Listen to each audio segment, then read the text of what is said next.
کہ آپ بھی ان میں سے ہیں جو کہتے ہیں ہم استغفار بھی کر رہے ہیں، ہم نماز پڑھ رہے ہیں، ہم تہجد پڑھ رہے ہیں، لیکن کوئی چیز کوئی ورک نہیں کر رہی، دعا قبول نہیں ہو رہی؟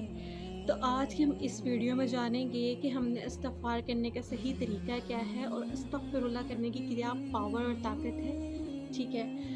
تو الحمدللہ کر کے ہم کنٹینیو کرتے ہیں کہ استغفر اللہ کے بہت سارے فوائد ہیں کہ آپ جانتے ہیں کہ یہ ایسا ذکر ہے جس سے رزق میں برکت ہوتی ہے، آپ کے مسائل دور ہوتے ہیں اور اللہ تعالیٰ کی رحمت کے دروازے کھل جاتے ہیں، اور وہی ذکر استغفر اللہ ہے، ٹھیک ہے؟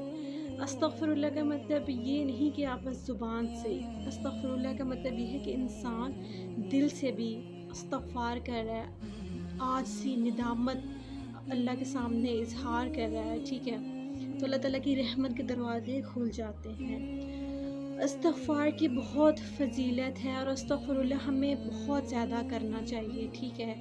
اور استغفر اللہ کرنے سے نا انسان کا دل پاک ہوتا ہے، ٹھیک ہے؟ جب انسان کا دل پاک ہوتا ہے نا تو انسان کو دوبارہ ایک امید، ایک روشنی، وہ کرن نظر آتی ہے، ٹھیک ہے؟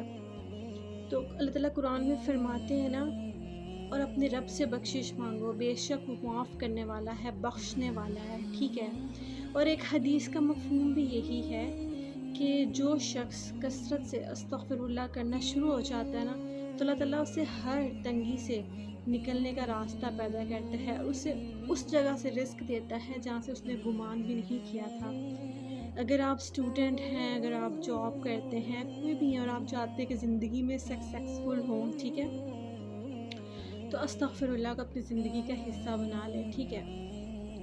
ہم آج استغفر اللہ کی تھوڑی ڈیٹیل بھی جانیں گے اور ہم 7 ڈیز چیلنج بھی کریں گے، ٹھیک ہے؟ آپ نے میرے ساتھ 7 ڈیز چیلنج کرنا ہے، ہم نے استغفر اللہ پڑھنا شروع کرنا ہے، نیت ہماری صاف ہونی چاہیے، ہمیں اپنے گناہوں پہ شرمندگی ہونی چاہیے اور ہم اللہ تعالیٰ سے توبہ کرتے رہنا چاہیے۔ انسان کا رزق نہ قریب ہوتا ہے، ٹھیک ہے؟ لیکن ہم ہر روز، انسان خطا کا پتلا ہے، ہم ہر روز اتنے گناہ کرتے ہیں نا کہ وہ رزق ہم سے دور چلا جاتا ہے، ٹھیک ہے؟ تو آپ نے اس کے لیے استغفر اللہ کرنا ہے، آہستہ آہستہ آہستہ آہستہ کر کے انسان پروگریس کرتا ہے، ٹھیک ہے؟ اور ایک بہت ہی مشہور واقعہ ہے حضرت حسن بصری رحمۃ اللہ علیہ کا، کہ ان کی ایک مجلس لگی ہوتی ہے اور اس مجلس میں 3 شخص آتے ہیں، ٹھیک ہے؟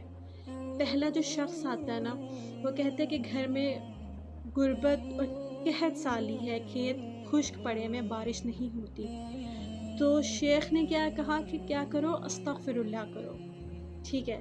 اسی طرح دوسرا شخص جب آتا ہے وہ بھی یہی کہتا ہے کہ کہ 10 سال شادی کو ہو گیا لیکن اولاد نہیں ہے۔ تو حضرت حسن بصری رحمۃ اللہ علیہ کیا کہتے ہیں، کیا کرو، استغفار کرو۔ اسی طرح جب تیسرا شخص آتا ہے اور وہ اپنا یہ اظہار کرتا ہے کہ وہ قرض میں ڈوبا ہوا ہے، ٹھیک ہے، اس کے اوپر بہت سارا قرض ہے، تو حضرت حسن بصری رحمۃ اللہ علیہ کیا کہتے ہیں، استغفر اللہ کرو، ٹھیک ہے؟ یہ دیکھنے کے بعد جو ان مجلس ختم ہوتی ہے اور ان کے شاگرد ہوتا ہے بہت حیران ہوتا ہے، پوچھتا ہے شیخ تینوں کے مسائل الگ تھے، پہلے کے کھیت خشک تھے، ٹھیک ہے، دوسرے کی اولاد نہیں تھی، اور تیسرا جو تھا وہ قرض میں ڈوبا ہوا تھا، آپ نے سب کو استغفر اللہ ہی دیا۔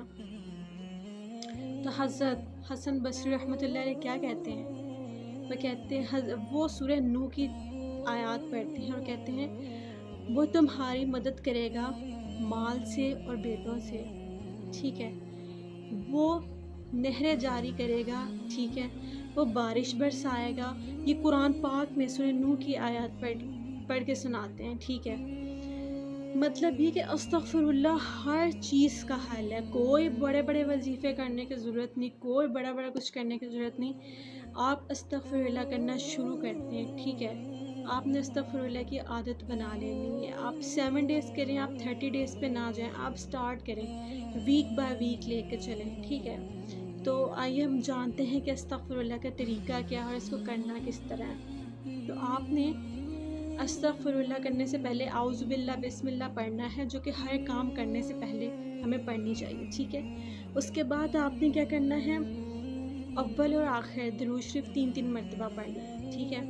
مینس کہ اگر آپ 1000 ٹائم کر رہے ہیں نا تو آپ نے سٹارٹنگ میں 3 مرتبہ درود پڑھنا ہے اور اپنا 1000 مرتبہ پڑھ کے اور اینڈ پہ آپ نے درود پڑھ کے دعا کرنی ہے، ٹھیک ہے؟ اور استغفر اللہ کرتے رہنا۔ یہ آپ نے 7 ڈیز تک کرنا ہے۔ 7 ڈیز کا یہ چیلنج ہے، ٹھیک ہے؟ انشاءاللہ تعالیٰ ضرور۔ اگر کوئی ڈپریشن میں ہے، انزائٹی میں ہے، کوئی جاب کرتا ہے، کوئی اسٹوڈنٹ ہے، کوئی بھی اس ویڈیو کو دیکھ رہا ہے نا، تو آج سے آپ نے نا چیلنج سٹارٹ کرنا ہے۔ آپ بہت مطلب ایسے نہیں کہ آپ بہت 30 ڈیز پہ چلے جاؤ، آپ بہت لمبا کرو، نہیں۔ انسان پہ جب زیادہ بوجھ پڑتا ہے نا تو وہ پیچھے ہی ہٹتا ہے، ایک دم سے نہیں ہوتا۔ تو آپ نے کیا کرنا ہے، ویک بائی ویک لے کے چلنا ہے۔ فرسٹ ویک سے سٹارٹ کیا استغفر اللہ کرنا، اپنا ٹائم رکھو۔ دیکھو یار، زندگی میں بہت سے نا بہت کام ہے، انسان کو بہت کام ہے، تو اپنی ذات کے لیے، اپنے آپ کے لیے، اپنے بارے میں بھی سوچو۔ 20 منٹ نکالو، 10 منٹ نکالو اور استغفار کرو، ٹھیک ہے؟ 1000 مرتبہ کرو 7 دن تک، انشاءاللہ ضرور ضرور برکت ہوگی اور آپ اپنی لائف میں پروگریس آنا شروع ہو جائے گی۔ آپ نے یہ خیال رکھنا ہے کہ استغفر اللہ کا مطلب یہ ہے کہ آپ ندامت پیش کر رہے ہیں، آپ ندامت کا اظہار کر رہے ہیں، آپ گناہ گار ہیں، اللہ کے سامنے عاجزی کے ساتھ جھکے ہوئے ہیں، استغفار کہہ رہے ہیں اور ان چیزوں سے توبہ کر رہے ہیں، ٹھیک ہے؟ اور اب اللہ تعالیٰ آپ کے دل کو پاک کر رہا ہے، صحیح ہے؟ یہ چیزیں ہیں جو آپ نے کرنی ہیں۔ اور استغفر اللہ کی نا بہت برکات اور فضیلت ہیں۔ میرا واقعہ سنانے کا یہی تھا کہ کوئی بھی زندگی کا مسئلہ ہے نا، چاہے اولاد کا ہے، کسی چیز کا بھی ہے، بس آپ نے کرنا کیا ہے، اپنا استغفر اللہ کرنا ہے، ٹھیک ہے؟ اگر آپ کو یہ ویڈیو اچھی لگی ہو تو اسے زیادہ سے زیادہ شیئر کریں، چینل کو سبسکرائب کریں تاکہ ہم اور انفارمیٹیو ویڈیوز پہ بنا سکیں۔ اور یوں ہی دعا ہے کہ اللہ تعالیٰ ہمیں استغفار کرنے کی توفیق عطا فرمائے اور ہمیں گناہوں سے بچا کے رکھے۔ ملتے ہیں نیکسٹ ویڈیو میں، تب تک کے لیے اپنا خیال رکھیے گا۔ اللہ حافظ۔